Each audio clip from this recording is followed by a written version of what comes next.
Rodman. We are back again. This is the Fin Out of Water Football Show, the Miami Dolphins football podcast, a safe space for Miami Dolphin fans to come vent as what has amounted to be a complete disaster, a complete travesty, a complete embarrassment, a complete and utter disaster of a 2025 football season. We, we are on the heels of losing to the North Ohio Cleveland Browns. It is completely in disarray. I am going to take it upon myself, Rod. You don't even have to do it. I know you're going to get into it, man. But it is time when we call what these guys are, man. This is officially the quitter circle, not the winner circle, the quitter circle. I can't believe this. There was times where, Rod, I remember when we did the season predictions, the win totals. We had the Panthers W. We had the Browns W. We had Patriots, Colts W. Ooh, hey Herbie, let me tell you something, boy. I'm about to issue everybody my Cash App, or maybe y'all should just give me y'all Cash App so I can send y'all money to get eggs, so you can just throw them. Because man, what a massive egg I have on my face, and even more so, a massive egg that the Dolphins have laid this season. Herbie, I gotta tell you, Herbie, watching the Dolphin games is probably similar to being a part of a Saw game. Like, Herbie, I feel like it's a trap that I need to escape from when I'm watching a Dolphins game. Do you want to play a game? That's how the Dolphins make me feel. They make me feel like I'm in a death trap. And it is unfortunate, Dolphin fans, that we are witnessing one of the most disgraceful iterations of this football team we've ever seen. And Herbie, this is coming from someone who watched the 2007 Dolphins, who won only one game off of a Greg Camarillo catch in overtime against the Ravens. And I was excited. Back then, I had life in me as a fan. 2019 started off terribly. Patriots beat us 43-0. We couldn't stop anything, but over time, Brian Flores got that team, got the dog out of that team, and we were even able to screw the Patriots later in the season when it came to playoff positioning. Still a bad team, but you know what, Herbie? The difference between the 07 Dolphins, the difference between the 2019 Dolphins and the 2025 Dolphins, Herbie, when you consider all the money that's gone into this team, when you consider where we are in terms of the year of this regime, when you consider all these factors, Herbie, when you consider the talent this team was supposed to have, and you see the heartless, you see the gutless, you see the disgusting football that these guys play. Herbie, I'll tell you this. I'm one of the most animated people watching. Dro, shout out to you, my brother. He says, well, another episode of I Don't Know Why. Listen, man, I'm sorry, Dro. I'm a sick person. Unfortunately, when I signed my lease to this team, I told myself it'll be for a lifetime. Why? I don't know. Because they'll probably give me an ulcer or cancer or worse. But ultimately, when I watch this team, dog, this is a team that is no longer a team. These guys don't care about the coach. These guys don't care about the quarterback. These guys don't care anymore because they know that there is nothing left. This is absolutely the house of flames. Herbie, we talked about it earlier in the year. This shit was going to go down in flames. Oh, it's going down in flames. Oh, it's absolutely going down in flames. And this, to me, and we could breeze through it. Like, there's not really much to talk about. The Dolphins got their ass kicked by the Cleveland Browns. The Dolphins got their ass kicked by Dylan Gabriel. The Dolphins got their ass kicked by Jerry Jeudy, man. Like, come on, man. Well, like, you know what makes it worse, Herbie? And we're not going to get into the game that much because there's bigger issues. There's an overall picture. But maybe the most painful part about watching this game, Herbie, if you were to compare the stats side by side, it's not as shout out to the homie JPS, man. If you were to compare the game, these teams, the Browns had 15 first downs as opposed to the Dolphins 12. Like, it's not even like the Browns did anything special. And not to take credit. 100%. 100%. And I got you. Let me go through them right now just to give people an overall picture, bro. Dolphins had 12 first downs. Browns had 15. The Dolphins The Browns were 4 for 11 on third down efficiency. The Dolphins were 1 for 13, right? Like it wasn't like it. Total plays 57 for the Dolphins, 53 for the Browns. Total yards 219 for the Dolphins, 206 for the Browns. The Browns did nothing. The Browns did absolutely nothing. Like this was not the Browns curve stop the Miami Dolphins. This was the Miami Dolphins didn't want to be there. So they just were bodies on the field and they were cool with whatever happened. Tua had multiple turnovers. He had a pick six. Tua gave the Browns multiple times the ball on their side of the field, bro, with turnovers on the Dolphins side of the field. This was put like this, bro. When it got 17-3, I said, I'm going to watch the RedZone. I'm not watching this no more, dog. Like, for what? Oh, like, for what? Like, this team does not deserve anybody's attention, right? Like, let's peel the curtain back, right? Like, we were supposed to have an episode because we went to the tailgate last week. We had one of the viewers. He was down for the game against the Chargers. It was an incredible experience. True Blazer. You feel me? The homie. We linked up. We were in the sea of Miami Dolphin fans. And sometimes you got to be amongst the people to realize that there is a very, very deep rooted, passionate love for this team still. And it's like, y'all deserve better than this. You guys are like, as Dolphin fans, as an outside observer, to watch you be a Dolphin fan for years, to watch so many of my friends in this community be Dolphin fans for years, you guys deserve a team that cares at the very least, right? Like at the very least, you deserve a team that actually gives a goddamn. This is a team that does not.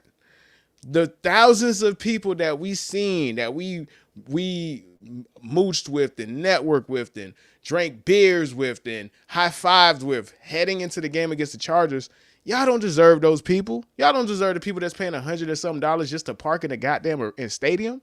Y'all don't deserve these people who are sitting in 90-degree weather, sweating their ass off. Like, they don't deserve y'all. No, imagine one of the homies that we met up there, someone who I've worked with. This man, when he was living in Jacksonville, would drive down every Sunday to watch the games from Jacksonville, bro. That's the kind of passion. That's the kind of passion that this team had, like that the fan base has for this team, right? Because the Dolphins, in their history prior to the previous 30 years, had a decent NFL history. They had won championships in the 70s, and then we had a great run with Marino at quarterback in terms of just being an exciting football team. But Herbie, since that time period, when you talk about disaster after disaster after disaster, when you talk about disappointment after disappointment after disappointment, can't get the offensive line right, can't get the quarterback right, can't get the defense can be right, but then the offense is never right. When the offense is okay, the defense is like, Herbie, this team has not been able to figure it out.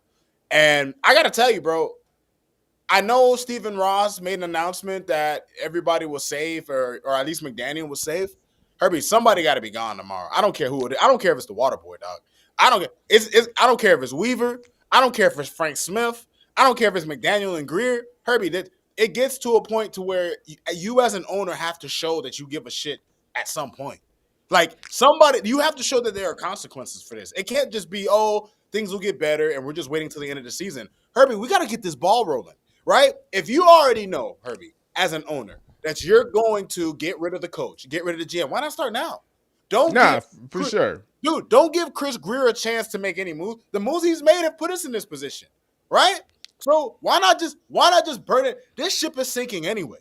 So what does it matter who the interim coach is? So it's a great point that you bring that up. So it gives us the opportunity to have an incredible transition, right? So you just having that soliloquy just made me realize something. Stephen Ross and Jerry Jones might be more alike than we probably perceived up until this point. It seems that Stephen Ross is going the Jerry Jones route, which is, I ain't firing you, dog. I'm not gonna fire you. You think I'm going to pay you to pay and then pay somebody else? Pay you to sit your ass home? He could mask it as, and we might as well go ahead and put an article up right now, right? So this is what you're referring to, right? There was an article that came out this past week that says Dolphins owner Stephen Ross provides surprising update on Mike McDaniel's job security. And all in all, basically, and what it was quoted by Jordan Schultz, the guy who reported on the story, was, and according to Stephen Ross, Mike McDaniel is not going anywhere anytime soon, right? Like, hold on, let me get the quote right here, and I quote: despite 1-5 start, and this is before the 1-6 start against the Browns, Miami Dolphins owner Stephen Ross does not intend on moving from Mike McDaniel anytime soon. Now, granted, that could change. That could be PC talk. Who knows, right? But if he hasn't fired these dudes up until this point now, this is probably the most lenient person in the world, or he's incredibly cheap and he just does not feel like paying multiple people to do the same thing. He's like, you guys are going to play out your contract. But it's gotten so bad. It's gotten so toxic. We've seen it firsthand with flying banners over talking about firing Mike McDaniel and fire Chris Greer at the stadium. They're flying over the stadium, Herbie. They're flying it over the stadium. They're even referencing it right here. The banner flying over Hard Rock Stadium ahead of Dolphins home opener. And this is the home opener. They've been doing this for several weeks now, guys. Fire Chris Greer, fire McDaniel. It is very toxic. This guy has bulletproof balls because he don't care about what none of y'all got to say, fam. So how does that make you feel as a fan to see you guys, your words not being respected, or basically just feels like it's being tuned out? I know it's not. It's impossible not. Like, this is all that's talking about on sports radio down here. This is all that's now it's becoming a national headline thing. That anytime when the Dolphins make the headline, or the Dolphins make national news, or the Dolphins are making having segments on ESPN, it's never good. So it's not avoidable. He sees it. He's got to be aware of it. Like, you seen how he looked at the Chargers game when Tua blew it at the end. Or I'm not gonna say Tua blew it, but the defense blew it at the end. He looked visibly upset. Herbie, so he's aware. The guy saw Tua bring the team back. He goes downstairs to congratulate the team, and by the time he gets downstairs, they're not in the lead anymore. Like, Herbie, what? Like, what? You can't even, Herbie, the defense, Herbie, the one thing, and listen, I'm not here to big up Tua. As a matter of fact, I have to say, because on this podcast, we are men who hold ourselves accountable. And obviously, there's so much content in the past that if you go back and look, I couldn't hide it anyway. To all the people who gave me shit about Tua, you were right. You were right. I'm wrong. I was wrong. Can I shoot you, Bell? Go ahead, bro. You were never a Tua. You were never Tua non, though, right? Like, you were never somebody who was on that side of Tua has the capability of being a top 10 quarterback. No questions asked about it. The system is holding Tua back. The man is holding Tua back. You were never one of those guys. No, I'm not gonna let you get crucified on that cell, right? Like, that is how people are gonna perceive you and how you used to be when it came to Tua. No, you were just somebody saying, hey, Tua is not as bad as y'all are pretending that he is. Now he is as bad as y'all have said that he is, right? Yeah. So you guys get to look right when you weren't really right at that time. Right. I was going to get to that, but you said it perfectly. You said you feel me? Like, because I was going to basically say he's regressed. Like, Herbie, and listen, if you go back and watch him in 2022 and 2023 and you watch him now, it's not the same guy. It's just not. Herbie, it's just not. And maybe the injuries play a factor. Obviously, the loss of Tyreek plays a factor. But even before Tyreek got hurt, he was playing terribly, right? So, it's just, Herbie, it's just, when I look at this team, Herbie, you look at all the problems that this team has, and I just don't know, to answer your initial question about Ross, I just don't understand how a guy that old has that much patience. Like, bro, you're going to die soon. You don't want to see your investment do something worthwhile? You're just going to pass on a loser franchise to a family member or something? Like, you don't want to see, Ross, you don't want to see a winner in your lifetime? You're just okay making your money off your businesses? You don't want to see a happy fan base for once? You don't want to see a Lombardi? Like, bro, like, how much patience can you have? Herbie, go ahead, bro. No. I'm just trying. I don't want to cut you off. It's just we have so much to discuss. You're right. I'm trying to keep the train moving. So let's progress the conversation forward with that in mind, right? Hypothetically speaking, Mike McDaniel is out of here. they already have betting odds on who's going to be the new Miami Dolphins head coach, right? So I wanted to just get your opinion on what is presumed to be the best of the lot right now, right? And then but before I go ahead and get to the list, right? This is the thing when it comes to, and this might be what is fueling Mike McDaniel, Stephen Ross, I'm sorry, fueling his opinion and fueling his decision making. Like, we just always say, man, fire a head coach, fire a head coach. Okay, but you have to replace that dude, right? Like, who is really out there, man? Like, we talk about it's not enough good starting quarterbacks. There's not enough good coaching. There's not enough good head coaches. There's not enough good coordinators. Hell, there's not enough good uh, position coaches, dog. Like, look at O-line play. We're bad everywhere. We don't have anything. So it's not just if you get lucky with a Sean McVay, you got lucky, right? Like, you got lucky. If you get lucky with the Dan Campbell, you got lucky. That version of Dan Campbell, the guy who went through it and realized his mistakes and became a much better head coach. Like, you get lucky, and then sometimes, just like with quarterbacks, it takes the right system in the right environment in the right place at the right time to get a great coach. Great coaches do not fall off trees. They might be more rare than freaking quarterbacks at this point, dog. For real. So here are some of the candidates right here, man.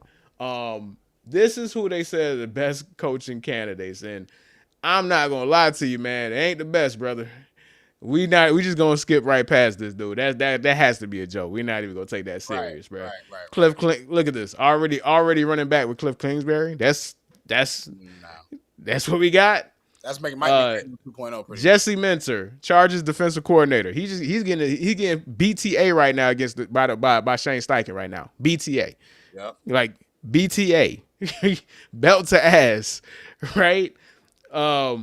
Jeff Haley, Packers defensive coordinator. He might be great. Who knows? That's the other part of this. You can never, Herbie, you don't know what you're gonna get. Like McDonald in Seattle, nobody knew. You didn't know if he was gonna be a great coach or not, and he's been a pretty damn good coach since he's been there. You just don't know. Anthony Campanile, He was our linebackers coach. And Herbie, here's another thing that kills me with the Dolphins, and it kills me a little bit less than other things because we can't control it. There are so many coaches from this team that go off to other teams and perform better. Dan Campbell, as you see, is the Lions head coach. Lou Anarumo used to be our defensive backs coach. Now Lou Anarumo is with the Colts, having that defense playing at about as high a level as they've played in years. You have Todd Bowles, who was our defensive coordinator during the Suck for Luck season, right? And he ended up being our interim coach. He went on to win a Super Bowl, right? Like, you know what I mean? It's just, Herbie, with the Dolphins, whether it's players, whether it's coaches. It's insane. It's insane. Oh, man. I told you what it is, man. Y'all need to go down to Weston, man. I ain't trying to dox him, bro, but go down to Weston, man. Go find number 13. He be hanging out over there, dog. Y'all need to see what he did, bro. Y'all need to see what he did to y'all franchise. It's like Dan Marino went to the Woo lady and said, "These niggas didn't get me a ring. They ain't gonna get no success after me." Like, Joe Brady, like this again. This is a crapshoot, dog. Like, this is a crapshoot. One of these guys might be incredible. The popular one amongst fans right now is Gruden, Herbie, and which is insane because that's another thing. That's another thing. Why? Because y'all like him? Hey, because y'all like him? He has not been in football in years. Yeah. Not saying that he doesn't know football. Not saying that he hasn't been involved. Not saying he hasn't been breaking down plays. But you have to be in football to be a head coach because so many things change so goddamn fast. If you are not in, the game evolves so fast. Yeah. You have to be really in it all the time. Not. What do they say, bro? To quote Mobb Deep, ain't no such thing as halfway crooks. You can't have half a foot in this and then become a head coach again, bro. Like, it ain't gonna happen. Look at Pete Carroll. Pete Carroll came back. He looks terrible. Right. Right. Sometimes you just have lightning in a bottle too. Like, Think about this. Pete Carroll was gone for what, 2 years? A year? He looks awful. He looks like the game has completely passed him by. So I get it. He's a known name. Everybody loves Gruden. Everybody loves Gruden. I get it. But we got to be realistic here, guys. You know, out of all the potential coaching hires, and this is not even like a true potential one, this is just more of my personal wish.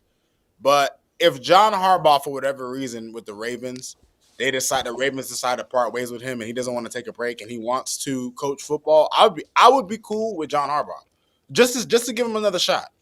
Just to give him a shot, I'd be cool with it, man. I would be cool with John Harbaugh. Shout out to Jansport Jack. The Chiefs looking good, man. The Chiefs. I got comments about them when we get to Red Zone.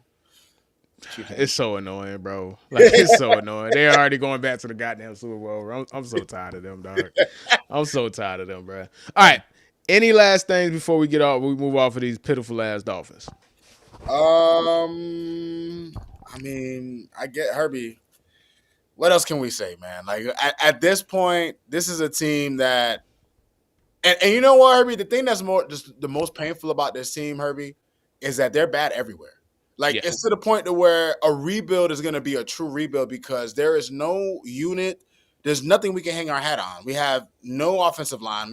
Our defensive line is complete lemons. The secondary has performed better than we thought, but because the D line doesn't do anything, they're still bad. Linebacking core. The only player on our team, Herbie, that I can't be mad at ever is Achane. He's the only guy who shows up every week. They're like, Achane, I didn't pick him to score a touchdown today because I know at some point they know that he's all we got. Seriously, yeah. Waddle gives you one catch for 15 yards. Waddle done engineered more turnovers than fucking touchdowns, dog, at this point.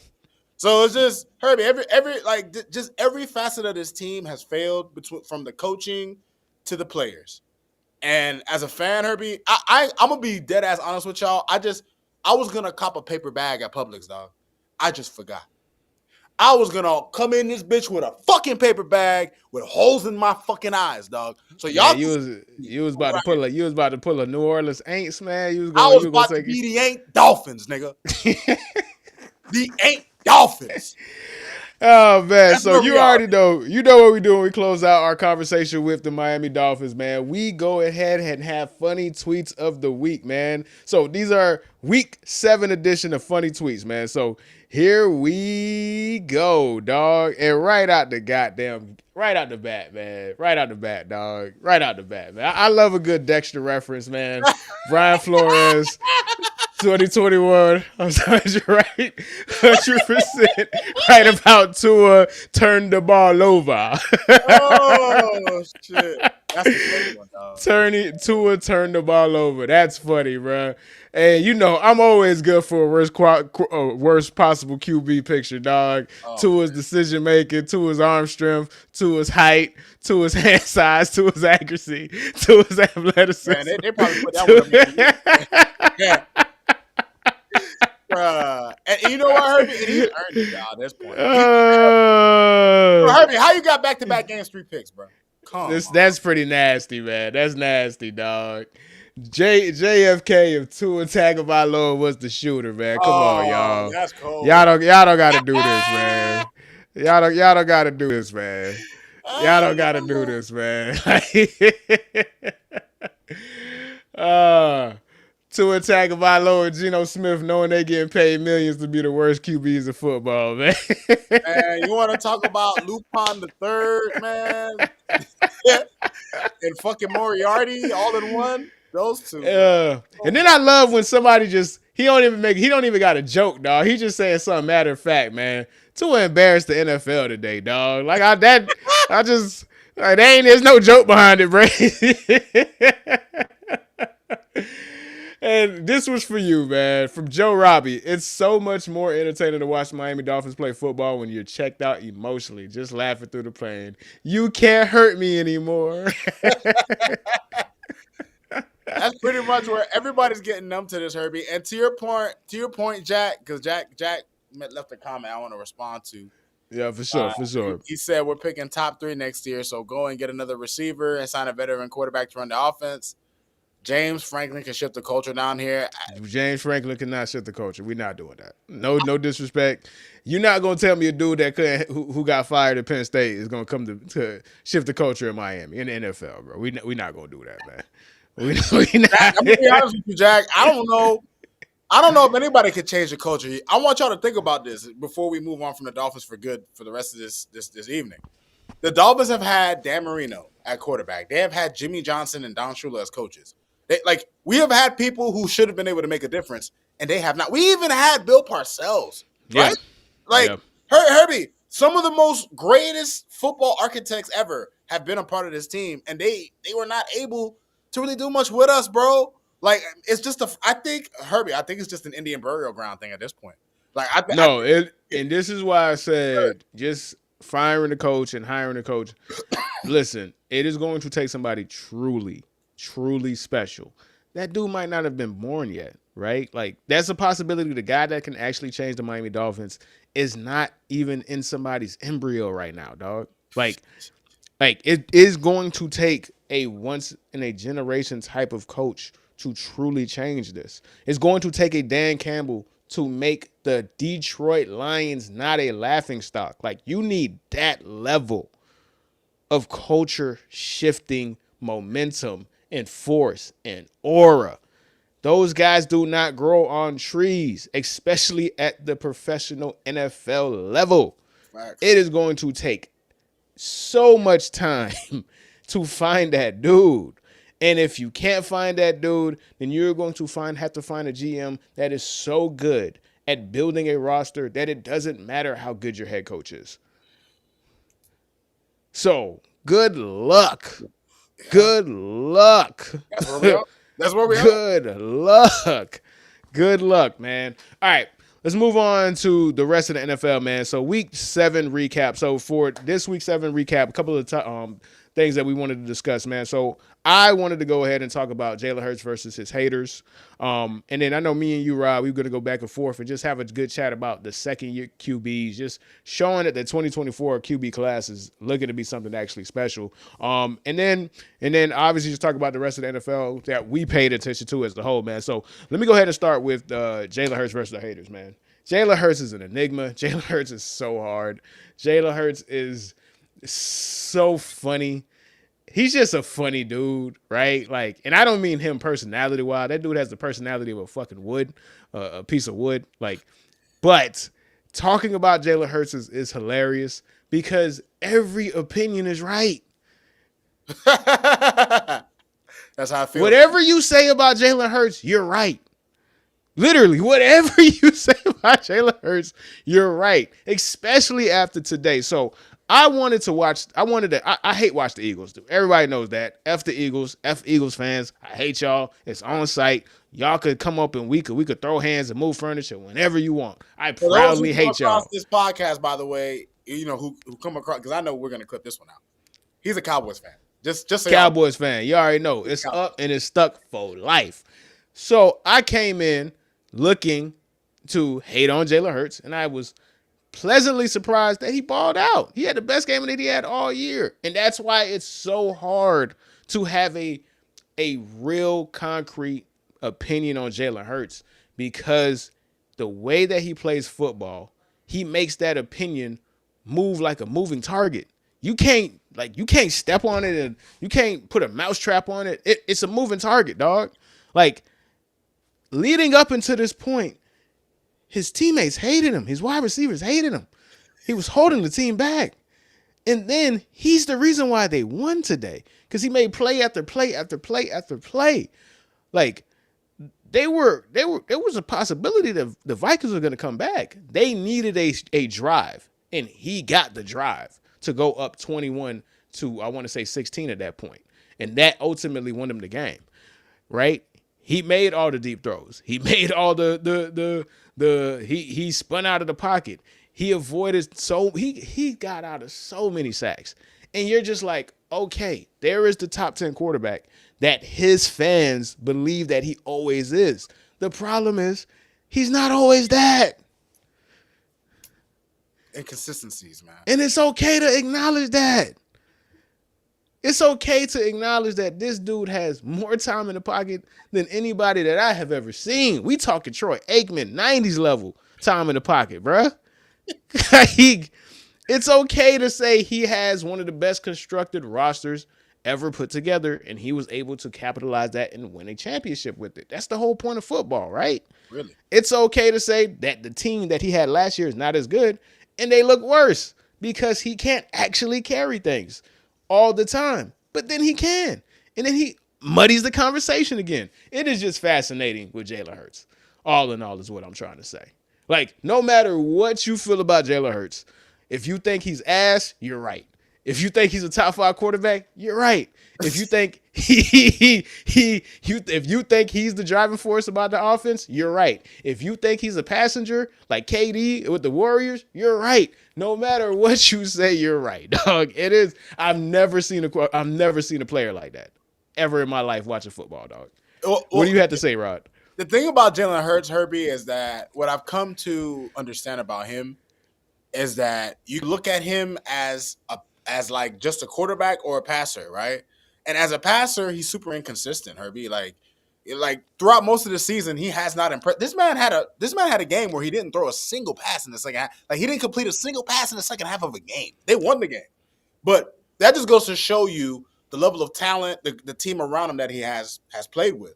But not to take away from Jalen Hurts, Herbie, ultimately, he's proven that he's been a top 10 quarterback for a while now because the one thing that he has is that he can consistently make plays, bro. He might not consistently pass the ball well, but he consistently can make plays. He can make that key run, make that key throw. That's how they won a Super Bowl. He's been to 2 of them. So I find Jalen Hurts to be, he's a conundrum of a quarterback because on one hand, when you just look at him throwing the ball and majority of the time he doesn't impress, especially considering the weapons and protection he has. But then he has a game like today where he was outstanding. And at the end of the day, Herbie, he's already proven, like, it was funny before the season started when we did our QB tiers. When people were calling him top 5, Herbie, I was adamant about that not being true. But looking at the way this season is shaping out, guys who've gotten hurt and just being fair, are there really 5 quarterbacks better than Jalen Hurts, bro? Are there really? I mean, you know, I'm gonna say emphatically yes, but that's the hater in me, right? And again, I'm right and you're right. That's what makes it so hilarious. That's the most hilarious part, right? Like, if you want to say Drake May is a top 5 quarterback, you can, and we'll get to that conversation very, very shortly. If you want to say Baker Mayfield is top 5, shit, you can say Sam Darnold is top 5, right? Easy.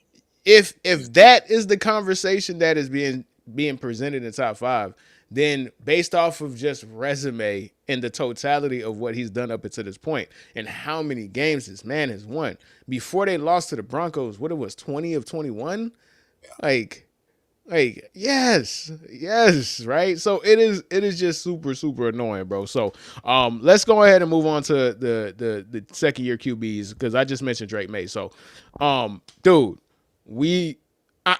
listen, man, I get it. I get that people like to have their preconceived notions or their preconceived biases confirmed or whatever, right? But it's so, like, I am genuinely happy that the 2024 QB class is turning out to be something, right? We called them the young Jedi. We didn't want to really rank them. We put them in their own tiers. We got to say, hey, we want to know what you guys are going to be. The only one that we did rank was Jaden Daniels, and I stand firm on that ranking. He might not be top 5 this upcoming year, but he was top 5 last year. So I don't regret that ranking at all whatsoever. But god damn, we might have something with this 2024 class, bro. Like, I know Bo Nix stunk up the joint today, but think about this. Michael Penix is looking like a starting quarterback. And again, you don't even got to be a star, man. We just need you to be a quality starting quarterback. Be solid. Yeah. We are in dire need of just solid. We're in dire need of solid. Like, the fact that all of these dudes, like, none of these teams are going to go into the draft looking to replace them. That is the point. Like, you don't always have to be a franchise Hall of Famer. Are you good enough to stop your team from looking for your replacement? And I cannot say that I've seen a draft class done that successfully in a long time. Drake Maye is already in top 10 QB conversations. Already. This man, Deservedly so. Caleb Williams, even though he's still inconsistent, is turning the corner, right? Like Michael Penix that I just mentioned, bro, like he's going to have an opportunity to really have a coming out party today or tonight on Sunday Night Football. He did just last week. Against You the feel Bills. me? Yep. Against the Bills. So, and then you have Bo Nix, who had an incredible season as a rookie, and he's been up and down, but I don't think the Broncos are looking for his replacement anytime soon. The only nigga that looks like he might be ass is JJ McCarthy. If we go 5 for 1, 5 out of 6, we good, baby. Clap it up. Clap it up. Like, clap it up. Like, just let me just look at some of these stats real quick, right? So, just for Drake Maye, I don't think people really been paying attention to what Drake Maye is. This is just completion percentage. Somebody who coming out of the draft was seen as somebody that could be inconsistent or not have great accuracy. 65% game one, 82%, 75, 82, 73, 70, 91. He's completing 73% of his passes on the season right now, dog.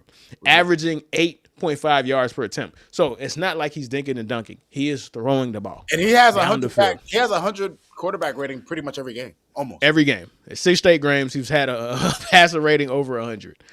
The only person to do that is since that at his age is Dan Marino. He like, yo, we really got something, bro. See, I can't. Okay, so shout out to Loco, man. Happy Loco. The Baker class, yes and no, because these guys are looking like there's something already. Baker is not on the team that he drafted, right? Like it's because part of the conversation is, are you doing it for the team that drafted you? Baker is not doing this for the team that drafted him. Sam Darnold is not doing it for the team that's drafted him. Now, we did get Josh Allen, we did get Lamar Jackson, but we also got Josh Rosen, right? So technically, you got to say 2 out of 5. Technically, because. Sam Darnold is super late bloomer, bro. Super late bloomer. Yeah. Super late bloomer. And again, that shit could look crazy in a couple of years. Who knows, right? But as far as looking like that person for the team that drafted him, yeah, I got to give it to the 2024 class for sure, dog. So what's your opinion, though? How do you feel about it, Rob? No, I mean, Herbie, I've been impressed with this class of quarterbacks. And I know during the offseason, when we were talking about them, we thought that quite a few of these dudes could take the leap, right? We liked a lot of them. I hate to say it because Drake Maye is a Patriots quarterback, but I liked him coming out, and I thought he had a pretty decent rookie season considering what he had to carry and deal with. But Herbie, I'm really liking this quarterback class. I don't know how many stars in terms of quarterbacks we'll get out of this class. We might get 2 stars. I think, unfortunately, Drake Maye might end up being one of those stars, and maybe one of the other guys. I'm not sure about Penix and Bo quite yet, right? But, excuse me, JJ McCarthy seems to be the guy, and he's been hurt, right? Like, we haven't really seen him. Yeah, we don't know. And what we've seen of him hasn't been impressive. And he's still he doesn't have the experience because he missed his rookie season. So right, it's gonna take a little time to tell with him, Herbie. But when you look at the way Penix has played with the talent he has around him in Atlanta, you look at what the Patriots have been able to do. You look at even the Bears, Herbie. The Bears today, I mean, Spencer Rattler threw 3 interceptions. Caleb didn't have his best day, but the team around him is able to perform. So not only are a lot of these second-year quarterbacks actually blossoming, they're also in good situations. They're in good environments.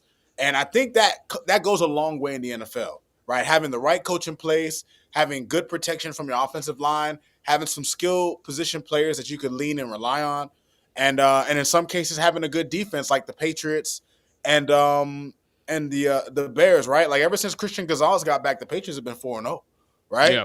So, look, the second-year quarterbacks to me have impressed. Bo didn't have his best day today, but I've liked Bo even going back to last year, and I think he's going to crank up a bit as the season goes on.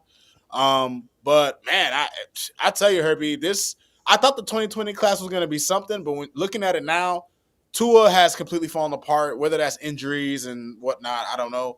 Joe Burrow is another guy who's always hurt. Jalen Hurts has won a Super Bowl. Jordan Love, we don't know what exactly he's going to accomplish. And then you also have Justin Herbert, who It's pretty much Phillip Rivers part 2. Oh, okay, so yeah, we do have to acknowledge the 2020 class. Granted, like, because I can't remember, but it's obviously the 2020 class. Because think about it, regardless of what you feel about these guys, that is also a class where all of those teams outside of the Dolphins feel like they don't have to draft their replacement. Because think about the 2020 class: Joe Burrow, Justin Herbert, Jalen Hurts, Jordan Love, Tua Tagovailoa, right? And what you went Tua had 4 some for good wins 5, for a while too. and Tua had good moments too. So you went 4 out of 5. This class you're going 5 out of 6. Listen, man, I'm taking it. Like, we need more good. Like, again, I say this all the time when I'm going to say it till my face turn blue. I only root against one dude, and he keeps proving me right. Trevor Lawrence, man, he sucks. But everybody else, bro, more good quarterbacks means more good football. And I am rooting against bad football because bad football is terrible. I don't want to see it, bro. So hopefully the 2025 class can be something good. The Broncos won. We're talking about the second year quarterback. Bo brought them boys back. Man, look at that, bro. That's crazy. I just seen That's that score. crazy. That's insane. See 33 that 32. that is nuts. What? Are you effing That kidding me? boy Bo. Like, hold on, hold on. The Bruh. Commanders destroyed my ticket though, unfortunately. Yo, what? That's what you get for betting against the boys, man. Yeah, that's what you get. Yeah, you should have tapped in with your boy. That is wow. That's crazy. Hold on. What? Yeah, they came back. All right. Yeah. I okay. All right. That is insane. That is insane. Okay. All right. Yeah. All right. All right, man. Anything that you want to get the rest from week 7, or you want to get right into the to your red zone observations, my boy? Yeah. Let's knock out these observations, my boy. All right, man. So Rod's red zone observation, man. So if this is the first time that you were watching, Rod is going to give you his 5 thoughts that he saw while he was watching the red zone. So Rod's red zone's observation, man. What are your 5 observations for week 7, brother? So we already kind of touched on this loosely on the last segment, but I'm just gonna read off the 5 that I have. My first red zone thought: I'm disgusted by how much more effective the Patriots were in their rebuild than the Dolphins. Truly disgraceful on our part. And let me tell you, the Patriots, listen, I'm gonna just be an honest, hating ass Dolphin fan, bro. Y'all ain't suffered long enough, dog. How the fuck we been rebuilding for 30 years? Y'all rebuild for about 5-6 years, and you already have hope. Real hope. Not the fake fool's gold hope that we Dolphins fans tend to have. Herbie, that hurt me, dog. Watching, when I would take breaks in between watching the Dolphins game on RedZone, and I would see the Patriots pop up, and they were struggling in the beginning. The Titans had them, but realistically, and when you consider the fact that they have the easiest schedule in the NFL going forward, the Patriots are more than likely a lock to make the playoffs this year. Red zone thought number 2. Watching the Chiefs' resurgence gives me no hope for the rest of the AFC. Geno is cooked. Listen, man. As the Chiefs had a rough start to the season, and everybody was singing the praises of their doom, but anybody who really knows football, we knew that they were still waiting on some reinforcements. We knew they were waiting on Rashee Rice to come back, Mr. First Down. We knew they were waiting on Xavier Worthy to come back, the speedy decoy. And the addition of those 2 guys has the Chiefs offense looking like they are back. And when you consider the fact that defense can still play at a high level, and the way Mahomes is playing right now, the worst thing that could have ever happened to the league is to have Mahomes pissed off. And now we have a pissed off Mahomes, a much healthier Chiefs team, and it's just looking like these guys are just going to ride their way all the way to the Super Bowl again. All right, third red zone thought. No Puka, no problem. The Rams have enough to make a run in the NFC. I like the Rams, Herbie. I like the Rams a lot. The Packers were prematurely my Super Bowl pick, but there's still a lot of good teams in the NFC. When you look at the Eagles, you look at the Buccaneers, you look at the Lions. The NFC is actually pretty loaded, but the Rams are going to have a say in that conversation, Herbie. Watching them against the Jaguars, and the one thing I want to give Sean McVay, Herbie, is that Sean McVay, and this is the mark of what makes a coach great. He could lose a superstar player, and he knows how to manufacture ways to get other people involved. I watched a good amount of that 9:30 game, Herbie, and the thing that impressed me the most wasn't just Stafford's play. It was the way that Sean McVay was able to engineer ways to get the other receivers involved. Devontae Adams gets you 3 touchdowns. Stafford throws you 5. And here you have a team that has, even without Puka Nacua, who's hurt, they have enough to still do what they need to do. So shout out to the Rams. I think they'll make some noise. Last 2 red zone thoughts. If Caleb Williams can put it all together this season, the Bears might actually make some noise in the NFC. The team around him has been playing well. I mean, even dating back to last week, Herbie, when they played against the Commanders on that Monday night game, Caleb Williams has shown that he's slowly putting the pieces to the puzzle together. And with the team that he has, he's going to be inconsistent for a little bit. But I think by the end of the season, this could be a team that a lot of teams in the NFC aren't going to want to play. My last red zone thought, and I had to end it on a high note for me, Herbie. Justin Fields' career might just be over. Homie is baked chicken. Justin Fields is done. They benched him, and Aaron Glenn was riding hard for him. Tyrod Taylor came in, didn't do too much better. But, I mean, as cooked as the Dolphins are, I'm at least extremely happy that the Jets are just as bad, if not slightly worse. As a matter of fact, Herbie, it's probably a debate as to who's worse. That's the messed up thing. Listen, man, this sucks though, right? Like there was I seen a TikTok because Justin Fields did the thing that Justin Fields made history last week. He was the first person to get all 5 spots for the 5 worst quarterbacks of the week, bro. And there was somebody saying, bro, y'all just keep picking on Justin Fields. And I was like, dog, I feel bad, bro. People think I want to do this to Justin Fields. I really don't. But God damn. Sometimes you get what you deserve. What about Justin Fields coming from the Pittsburgh Steelers who said we'd rather have Russell Wilson at quarterback? What about that said we need to go give that guy $40 million? I don't know, man. The Jets might be an all-time dysfunctional sports franchise of my lifetime, bro. Like, this is insanity, bro. This is an embarrassment. Like, for as bad as you guys are, you're not the Jets, man. Like, you ain't the Jets, man. And as funny and as ridiculous as that is, they are not who the bad dope of the week is, man. Is that not crazy?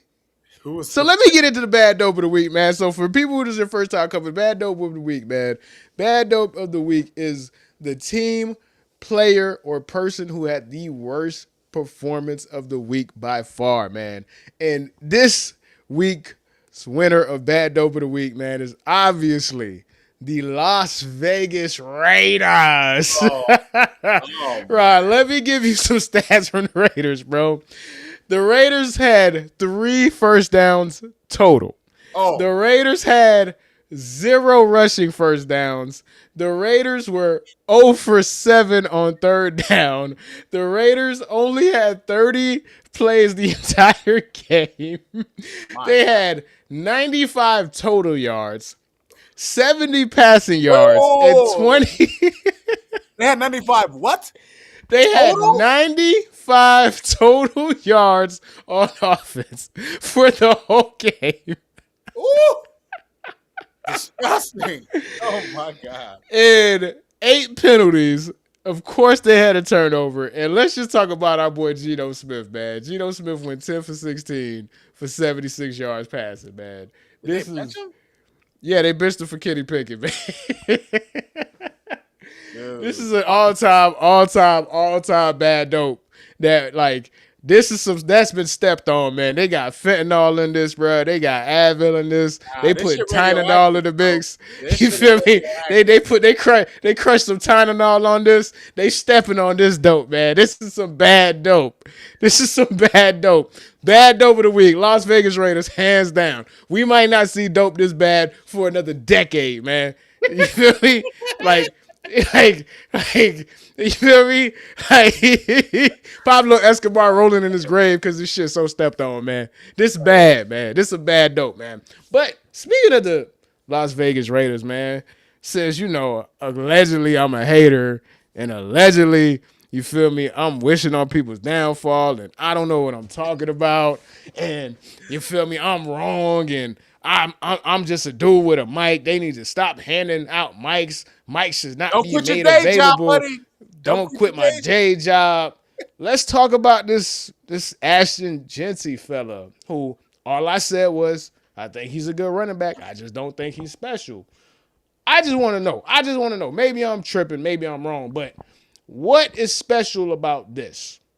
These are his game logs. 38 yards, 43 yards, 63 yards. Then the game that when everybody was quiet and it came out of the woodworks, y'all went crazy in that comment section after this game, and y'all was nowhere to be found before that, but y'all went crazy. 138 yards against the Bears. Since then, 67 yards, 75 yards, and 25 yards. What is special about that?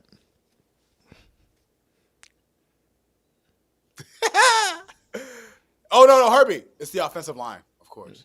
It's the offensive line, right? My bad. You gotta put it all on them. Right. You're right, dog. You're right. Duh. Like, come on, bro. Like, come on, dog. Like, Jermaine Taylor is going crazy right now. Bijan Robinson is going nuts right now. Even Judge calling, bro. Fucking Rico Dotto already has more career rushing yards, and he hasn't started every game than Ashton Genty, dog. Like, he is not proving to be worth the top 6 pick, and I don't think he ever will because he's not special, and that's okay. It's okay to say somebody's not special. It's okay to say somebody's just very good. Yep. You cannot say that he is. How can you say up until this point that Cam Scatterbo is not almost as good as Ashton Genty? Cam Scatterbo was a 4th-round pick. He's giving you 99.9% of what Ashton Genty is giving you, who went 6th overall. I listen. Come find me again, man. That's why I didn't say, bro. When they were going crazy in the comments, I just read them. I said, okay, no pressure. Let's watch this thing play out. Let's watch it play out. Yeah, watch it play out. Yeah, let's watch it. Hey, there's no pressure. Yeah. So y'all could keep finding me. Y'all could keep Cold Warmer 954. I'm calling you out specifically. You the main one. This dude was Ghost. Casper. Ashton Genty went nuts against the Bears. He came back all of a sudden. I thought he died. I said, damn, dog. Y'all, listen, man. We got receipts, baby. I'm petty, man. All right. But that is it. You feel me? I'm riding on the high. You know, my Cowboys out here going crazy. You feel me? It's listen, we might be ass, but we so excited, bro. So I'm back. Oh, matter of fact, let me pop my ish on this too. Hey, Cowboys fans talking about don't come back. Nigga, fuck y'all, nigga. Y'all know what I did for I know I bled for that, bro. You can't tell me I can't come back. What you talking about, man? What? When you went through all the years of all the pain. What? Stop it, man. But with that, you feel me? We ain't gonna let the Dolphins ruin our vibe. We finna have a good time. You feel me? We finna have a good time, man. F the Dolphins, man. We have no other choice, we smoking on that Dolphins pack, man. Roll it up. Big 7 grams. Big 7 grams in the blunt, man. Rod, appreciate you as always, man. It is an absolute honor to do this with you, brother. Always, my brother. Everybody in the chat, we appreciate y'all for rocking with us because we rock with y'all, man. And we will see y'all next week. Deuces.